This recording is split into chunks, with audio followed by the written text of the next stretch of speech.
ജയ് ഭീം, നമോ ബുദ്ധായ. April 14. സ്വാതന്ത്ര്യം, സമത്വം, സാഹോദര്യം എന്നീ ദർശനങ്ങൾ തന്റെ ജീവിതത്തിലൂടെ നമ്മെ പഠിപ്പിച്ച ഇന്ത്യയിലെ തദ്ദേശീയ ജനതയുടെ വിമോചകൻ പരംപൂജ്യ ബോധിസത്വ ഡോക്ടർ ബാബാ സാഹിബ് അംബേദ്കറുടെ ജന്മദിനം. മധ്യപ്രദേശിലെ ഇൻഡോർ ജില്ലയിലെ മോവിൽ സ്ഥിതി ചെയ്യുന്ന ബാബാ സാഹിബിന്റെ ജന്മസ്മാരകമാണിത്. നൂറുകണക്കിന് ആളുകൾ നിത്യേന സന്ദർശനം നടത്തുന്ന ഇവിടെ ഏപ്രിൽ 13, 14 തീയതികളിൽ ലക്ഷക്കണക്കിന് വരുന്ന ബാബാ സാഹിബിന്റെ അനുയായികൾ ഒത്തുകൂടുന്നു. അർദ്ധഗോളാകൃതിയിൽ 2 നിലകളോടുകൂടിയാണ് സ്മാരകത്തിന്റെ നിർമ്മാണം. സ്മാരകത്തിന്റെ ഗ്രൗണ്ട് ഫ്ലോറിലാണ് ഞാനിപ്പോൾ നിൽക്കുന്നത്. സ്മാരകത്തിന് ഉള്ളിലേക്ക് കടക്കുമ്പോൾ ശാന്തിയും അഭിമാനവും നിറഞ്ഞ ഒരു അന്തരീക്ഷം നമ്മെ സ്വീകരിക്കുന്നു. വൃത്തിയേറിയ ഹാളുകളും ചരിത്രത്തിന്റെ ഓർമ്മകളും സൂക്ഷിച്ചിരിക്കുന്ന പ്രദർശനങ്ങളും ഇവിടെ കാണാം. ഓരോ കോണിലും ബാബാ സാഹിബിന്റെ ജീവിതയാത്രയുടെ വിശിഷ്ട നിമിഷങ്ങൾ നമ്മളോട് സംസാരിക്കുന്നത് പോലെ തോന്നും. ബാബാ സാഹിബിന്റെ തിരുശേഷിപ്പുകൾ ഇവിടെ സൂക്ഷിച്ചിരിക്കുന്നു. അദ്ദേഹത്തിന്റെ ജീവിതത്തിലെ വിവിധ ചിത്രങ്ങൾ ഇവിടെ പ്രദർശിപ്പിച്ചിട്ടുണ്ട്. ഞാൻ മുകൾ നിലയിലേക്ക് കയറുവാൻ തുടങ്ങി.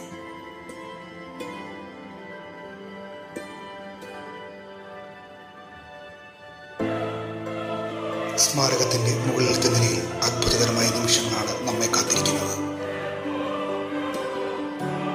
ശ്രീബുദ്ധന്റെയും ബാബാ സാഹിബിന്റെയും ഭംഗിയാർന്ന ശില്പങ്ങൾ, പാട്ടുകളും മുദ്രാവാക്യങ്ങളും കൊണ്ട് ആവേശം തുടിക്കുന്ന അന്തരീക്ഷത്തിൽ സന്ദർശകരിൽ ആത്മാഭിമാനം നിറച്ചുകൊണ്ട് യുവാക്കൾ ബാബയ്ക്ക് അഭിവാദ്യം അർപ്പിക്കുന്ന കാഴ്ചകളിലേക്ക്.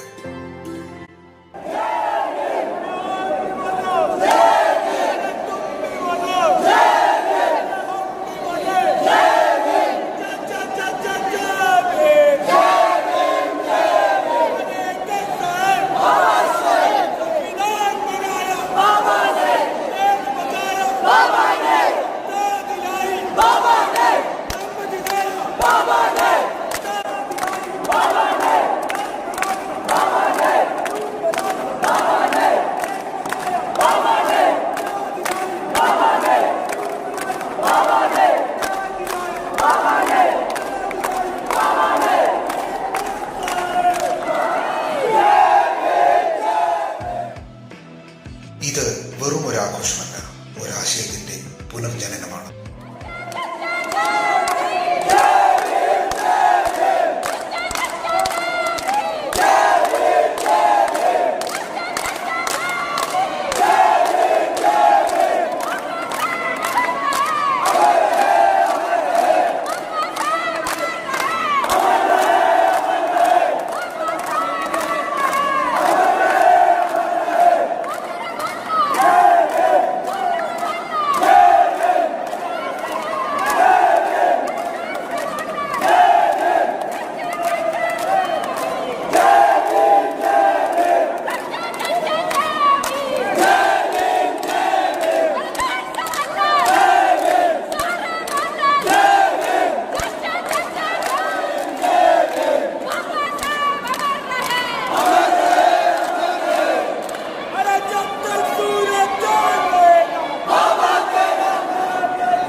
ബാബാ സാഹിബിന്റെ ജീവിതത്തിലെ വിജയങ്ങളും പോരാട്ടങ്ങളും ചിത്രങ്ങളിലൂടെ നമുക്കിവിടെ കാണാൻ കഴിയും.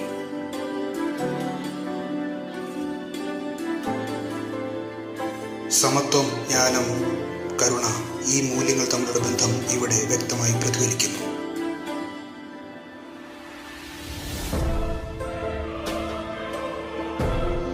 സ്വാതന്ത്ര്യത്തിനും സമത്വത്തിനും സാഹോദര്യത്തിനും വേണ്ടി ജീവിച്ച മഹാനായ ബാബാ സാഹിബ് അംബേദ്കറുടെ ജ്വലിക്കുന്ന ഓർമ്മകൾക്ക് മുമ്പിൽ പുതുതലമുറ അവരുടെ പ്രതിജ്ഞ പുതുക്കുകയാണ്.